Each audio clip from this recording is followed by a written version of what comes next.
வஞ்சகனும் அந்தி கிறிஸ்துவும். மாம்சத்தில் வந்த இயேசு கிறிஸ்துவை அறிக்கை பண்ணாத அநேக வஞ்சகர் உலகத்திலே தோன்றி இருக்கிறார்கள்.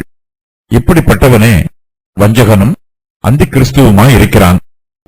அப்போஸ்தலர் யோவான் தெரிந்து கொள்ளப்பட்ட அம்மாளுக்கு ஒரு துர்ச்செய்தியை சொல்லுகிறார். அநேக வஞ்சகர்கள் உலகத்திலே தோன்றி இருக்கிறார்கள் என்று அவளுக்கு எச்சரிப்பின் வார்த்தையை சொல்லுகிறார். வஞ்சகர்களுக்கு மத்தியிலே நாம் ஜீவிக்கிறோம். நாம் இவர்களால் வஞ்சிக்கப்படக்கூடாது.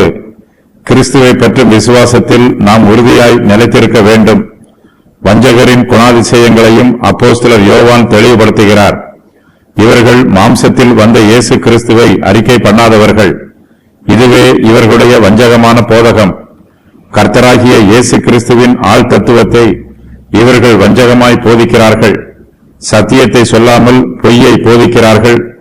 பிதாவாகிய தேவன் தம்முடைய ஒரே பேரான குமாரனாகிய இயேசு கிறிஸ்துவை இந்த உலகத்திற்கு அனுப்பினார். இயேசு கிறிஸ்து இந்த உலகத்திற்கு மாம்சத்திலே வந்தார். இது மெய்யான சத்தியம். இது நம்முடைய விசுவாசத்திற்கு ஆதாரம்.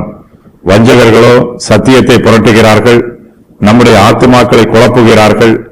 கர்த்தருடைய ராஜ்யத்திற்கு மதிப்பு கொடுக்காமல் அதை அவமரியாதை செய்கிறார்கள். சத்தியத்தை வஞ்சிக்கிறவன் வஞ்சகனாகவும் அந்தி கிறிஸ்துவாகவும் இருக்கிறான்.